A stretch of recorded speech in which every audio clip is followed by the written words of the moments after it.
A dish that dozens of people taste, but they are hungry for it. A man who is just a chef, but who has made millions of rich people swoon. A chef who has mastered the mouths of the rich and powerful and can manipulate them like a puppet on a string. He makes his customers go crazy for his food. This girl was caught cheating on exams and opened a snack bar, and she is Mary, who specializes in fried noodles. One day, after a customer ate her fried rice noodles, this handsome man handed her an exquisite business card, and it was such an insignificant card that changed Mary's life. As a young person, Mary did not want to stay in this small place forever and live without any future. She looked it up online. The restaurant in the business card was the most famous online restaurant in Thailand, and they only served the wealthiest and most powerful celebrities. So the next day, Mary reported to the restaurant. There were 2 interviewees today, and their test was just the simplest egg fried rice. Such a simple question, but the little fatty was confident. But one used fresh rice, one used overnight rice, one used a pan, one used a frying pan. The result was obvious.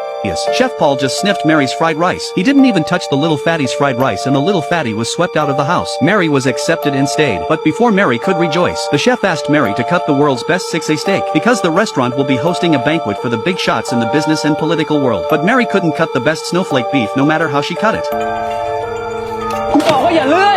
The next step was to sear the steak. A thin slice of 2mm steak to perfectly present its taste and tenderness. Need to be stir-fried over high heat and not burned. It's really not easy. Mary experienced failure after failure, and was scolded by the chef and even shed tears. She still did not give up. Even when she was burned by the hot oil, she was bruised all over her body. She was still practicing. He was just a chef, but he played the top tycoons in the palm of his hand. Beautiful women accompany him. Handsome men light his cigarettes. Wealth and power are at his fingertips. This is not only because of his unparalleled mastery of cooking. He is also very strict with his staff. If his employees are caught smoking while cooking, he would throw the cigarette directly into the pot. Then he served the soup and made him drink it himself. Then he fired him and told him to get out. He caught someone stealing grade 6A beef from the kitchen to take home. It doesn't matter if you've been an employee for 10 years or who. He fired him immediately. And then there was the customer who told me that he was allergic to seafood. But I never thought someone would put shrimp in the soup. Another employee was scolded and got the hell out of there. Such things happen every day, and it was because of his unforgiving personality that he got himself hurt. The chef was sent to the TCU ward. When he woke up, the chef didn't care about the junk food that was brought to him from the ward. He was only happy with Mary, who came to visit him and brought his own fried noodles. He ate Mary's fried noodles, which had been passed down for over 1,000 years. He revealed the secret recipe of the fried noodles directly. Mary was surprised and asked the chef what drove him to become a chef. The chef said he was the son of a maid. When he was young, he watched his master's family eating delicious food, but he could only watch from the corner. He always wondered why he couldn't use what they used and eat what they ate. Unable to understand, he sneaked into the kitchen at night and tried to steal the caviar, but he was discovered by the young master and was so scared that he broke the bottle of caviar, and because of this bottle of caviar, his mother's salary was deducted for several months. But when he was cleaning the floor, he secretly tasted the caviar on the floor again, but found that it was not good at all, and that's when he understood. Food is not just about taste, it also represents the power and wealth of the class, and now the rich would beg him to cook for them. So when Mary returned home, Mary received a phone call from her brother saying that her father was seriously ill and hospitalized. And not only could people like them without power and influence not get into the operating room, there wasn't even a decent bed for him. Then she remembered what the chef had said. In this world, power and wealth are the things that people must hunger for. The next day, she followed the chef into the forest to cook for a group of rich and powerful businessmen. However, Mary never expected. The ingredients they needed were hornbills, a national protected animal. They gave the chef the hornbills they hunted and killed to cook them into delicious food. This is something that is unacceptable to Mary, because the law was the only bottom line she had left to fight for herself. So she took off her apron and left the teen she once dreamed of. But her father needed medical bills, and she couldn't afford to be without a job. That's when she was approached by a businessman. He offered to create a restaurant just for her, and she would be the chef in charge. Mary agreed to do it for herself and for her father. But to her surprise, she had amazing potential. Not only did her cooking skills grow by leaps and bounds, even her control of the kitchen and her staff was perfect. Although the boss had nothing to say about the taste of her food, but he said it seemed like he was copying Chef Paul's stuff. He told Mary to have her own ideas and creations, so Mary took the advice and she locked herself in the kitchen for 3 days, working tirelessly to develop the dishes, almost set the whole restaurant on fire. In the end, Mary finally came out of the kitchen and trained her cooking skills to a high level. Her restaurant was a national sensation when it opened. Every day, the restaurant was full. The restaurant was overwhelmed with reservations, and she became one of the most popular people of the year, the youngest, most talented and beautiful chef in history. But in the midst of his triumphant success, an unexpected person appeared. He was Paul, the chef who had taught her how to cook. The chef told her that